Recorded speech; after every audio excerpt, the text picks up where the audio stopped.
السلام عليكم ورحمة الله وبركاته. ازيكم حبايب قلبي، عاملين ايه؟ يا رب تكونوا بألف خير. النهاردة جايلكم فيديو جديد روتين جديد، اتمنى انه يعجبكم. لو عجبك ما تنسيش دعميني باللايك وتشتركي في القناة لو لسه ما اشتركتيش، وفعلي جرس الاشعارات عشان يوصلك كل جديد بقدمه. هنا اول حاجه كده دخلت على المطبخ، قلت اعمل فطار خفيف كده وسريع.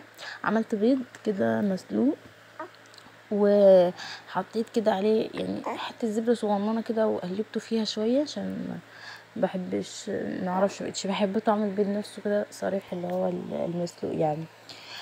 وحطيت عليه ملح وفلفل، وهقطع معاه كمان خيار، هي خيارة كده بحيث ان الوجبة كلها تبقى مشبعة يعني، وفي نفس الوقت تكون اللي هي تديني طاقة شوية.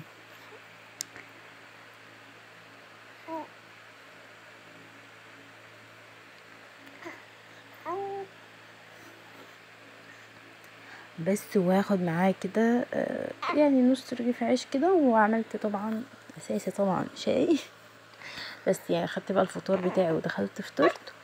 وبعد بعد يعني تاني حاجه بعملها كده ان انا ببتدي اغير لمراد ولسليم يعني، بعد ما بفطر كده وبفوق ببتدي اغير لهم وبس كده. وهنا دخلت وكنت هعمل كشري بس سريع بقى، ما عنديش وقت. حطيت ميه على النار، وهنا قطعت البصل اجنحه كده وغلفته عشان احمره.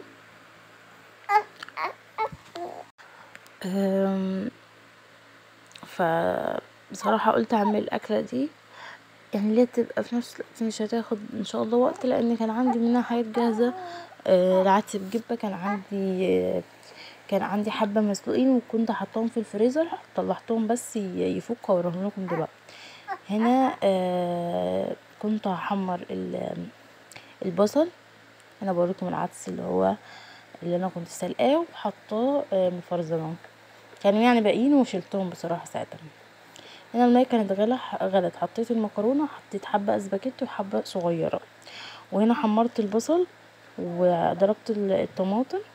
هنا بقى اخدت من الزيت بتاع البصل عشان هعمل فيه الرز، واخدت حبه كمان عشان هنا هعمل الصلصه. فاهمين قصدي؟ يعني مش هقطع بصل جديد او كده، هنا هعمل برضو الصلصه. دي كميه الرز اللي انا عملتها، ما عملتش كتير يعني هو طبق صغير مش كبير عشان المكرونه وكده. وبعدين الزيت اللي انا حطيته في الطاسه ده نزلت عليه بالطماطم زي ما قلت لكم، ما قطعتش بصل جديد ولا اي حاجه. وده البصل بعد ما حمرته، وده العدس. وهنا الصلصه بعد ما اتسبكت. وهنا كده كانت اكلتنا، ما خدش وقت معايا لان عملته كده في السريع بصراحه. نيجي بقى للتسريحه. بصراحه بقالي فتره ما عملتهاش، يعتبر من على العيد ما عملتهاش. فانا عندي الشباك زي ما بقول لكم، انا كمان الفتره دي ممكن افتحه بالليل شويه يدخل هوا، لان انا عندي الشقه بتبقى حر جدا جدا جدا يعني بصراحه. وطبعا انتوا عارفين الفتره اللي فاتت كان الهوا فيه تراب، فالحاجات نفسها عليها زي تراب كده، ما كانش ينفع بقى خالص ان انا اسيبها اكتر من كده.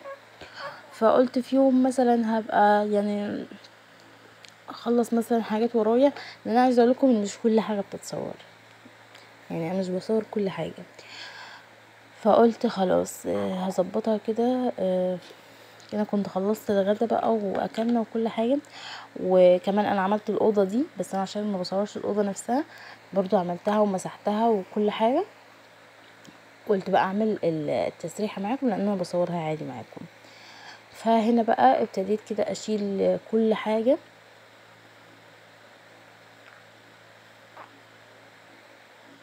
زي ما انتوا شايفين كده.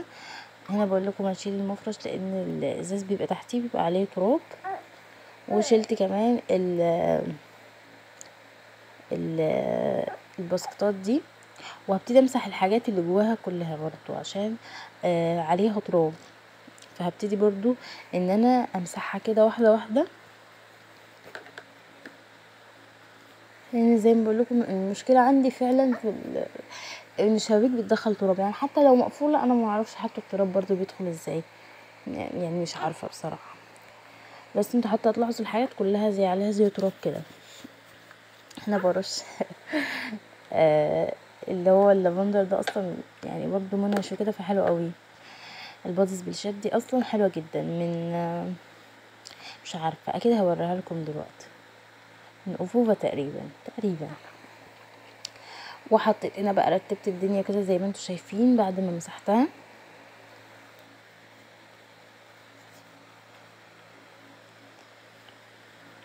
والبرفانات الصغيره دي برضو حلوه جدا على فكره، مش وحشه.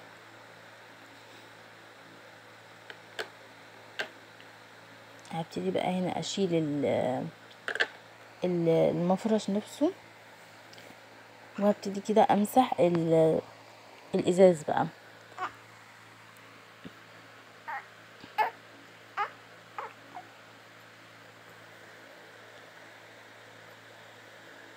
عايزه اقول لكم كان عليه تراب بطريقه ما، مشكله ان التراب يدخل بقى، التراب اللي هو الناعم خالص ده.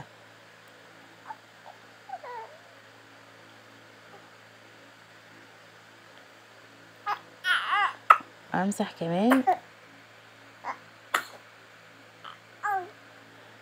كمان التسريحه. وهبتدي بقى ان انا ارجح كل حاجه تاني مكانها.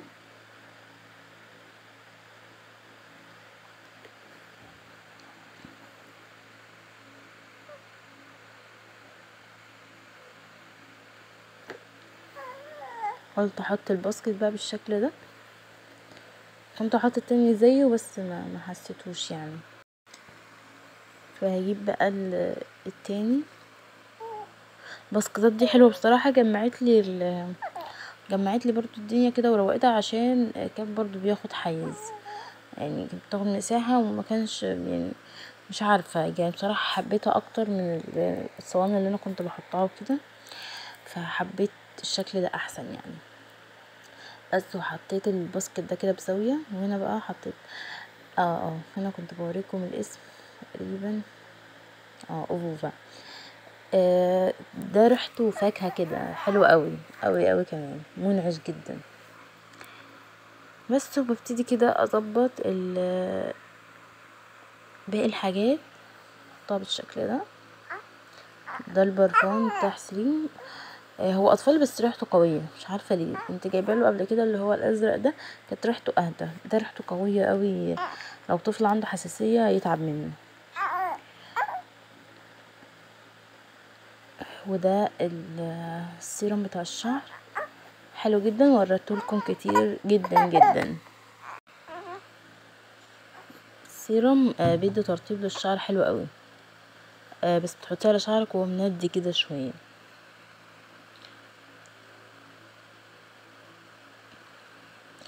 وبس كده يعني يعتبر ظبطت الدنيا خلاص كلها. وده السيروم بتاع مستر راشد، حلو جدا. وبس كده خلصت.